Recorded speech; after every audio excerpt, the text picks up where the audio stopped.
तो जिस इस भारत देश में, ये अपने देश में, दूसरे देश में तब की आर्यावर्त, इसी आर्यावर्त में आज ही के दिन वेद व्यास जी महाराज का प्राकट्य हुआ था इस धराधाम पर, जिन्होंने पूरे दुनिया के लिए, सारी सृष्टि के लिए कल्याण का कार्य किया। और उस कार्य में 4 वेद, 6 शास्त्र और 18 पुराण, जिसमें शिव पुराण है, और व्याकरण की रचना की। इस रचना से वेद व्यास जी महाराज ने मानव को ज्ञान रूपी प्रकाश दिया। छोटन के अम्मा के उससे भविष्य दास सदाशिव। तो इसी तिथि को हम सभी गुरु पूर्णिमा के नाम से जानते हैं। और इस दिन चाहे कोई भी पंथ हो, कोई भी धर्म हो, कोई भी संप्रदाय हो, आज के तिथि में गुरु से मिलने का बड़ा उत्तम अवसर माना। आपको यहां तक बताऊं, कबीर बीजक निर्गुण पंथी में कबीर साहब कहते हैं कि गुरु से नित्यदिन मिलना चाहिए। अगर ये समय नहीं मिले तो कल होकर, अगर नहीं मिले तो सप्ताह में, 15 रोज में, नहीं तो महीना में, 2 महीना में।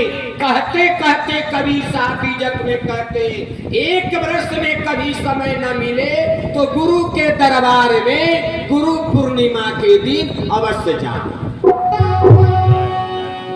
इतना पुण्यमान, इतना महत्व है इस तिथि का। आइए, तो जब हम सब आए हैं, पंकज रौनक के अम्मा के उस 51 रुपये का दास भगवान सदाशिव की याद है। माई, हमें कुछ नहीं करना है, बड़ा आनंद ले लो, कथा सुन लो, भजन सुन लो, परमानंद में। अब परमानंद कब में आनंद कैसे मिलेगा? परमानंद, परम जोर आनंद, यानी उसके आगे कोई आनंद। अब वो परमानंद का आनंद कहाँ है? वो सदगुरु के चरणों में,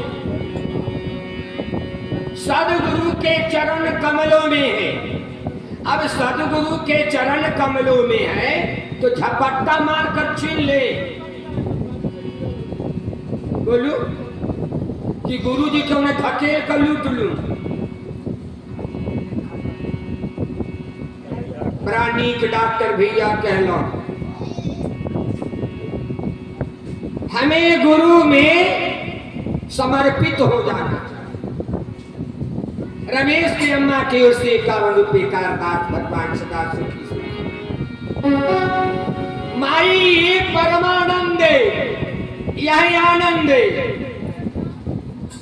सोनू के अम्मा के ओर से भी 51 रुपये का दास भगवान सदाशिव की रखी। यह चाहो तो पल भर में मिल जाए,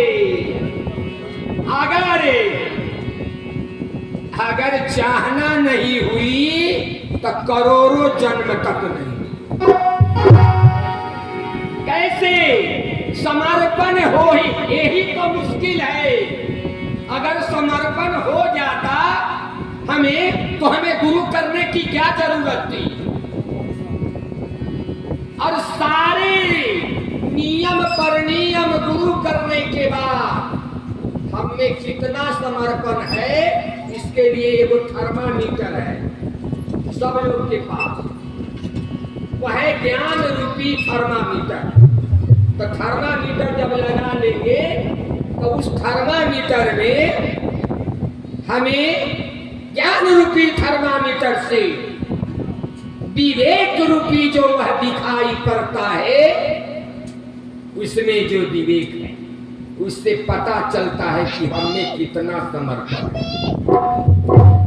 यही नहीं हो पाता है, तीर्थ में चले जाते हैं, व्रत कर लेते हैं, जग कर लेते हैं, गुरु कर लेते हैं, लेकिन कल्याण नहीं होता। इसका कारण क्या है? अरे माई अरबों खरबों रुपया बिक देता है तो भी नहीं होता है, समर्पण नहीं होता। क्यों? हमारा मन जन्म जन्मांतर से संसार में रसा बसा है, इसलिए गुरु के चरणों में मन जाकर नहीं ठहरता। कैसे उदाहरण दूंगे? केले के पत्ता पर जल रख दो माई, जल ठहरेगा केला के पत्ता पर? तुरंत धड़क जाएगा। इसी तरह हमारा समर्पण नहीं होता है। भले आप लोग को हो गया होगा, हमारा समर्पण नहीं है। अगर समर्पण हो गया तो मैं उसका लक्षण बताता। अगर समर्पण हो गया और गुरु के नमः शिवाय या कोई भी नमो भगवते वासुदेवाय कोई भी मंत्र है, अगर उसकी शक्ति आप में उतर गया, उसका लक्षण है।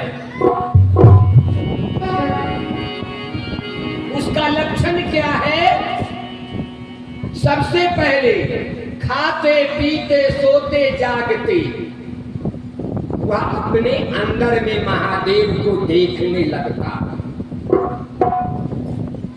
लखता है। अगर गुरु नहीं लखाया अंदर में तो क्या गुरु हुआ?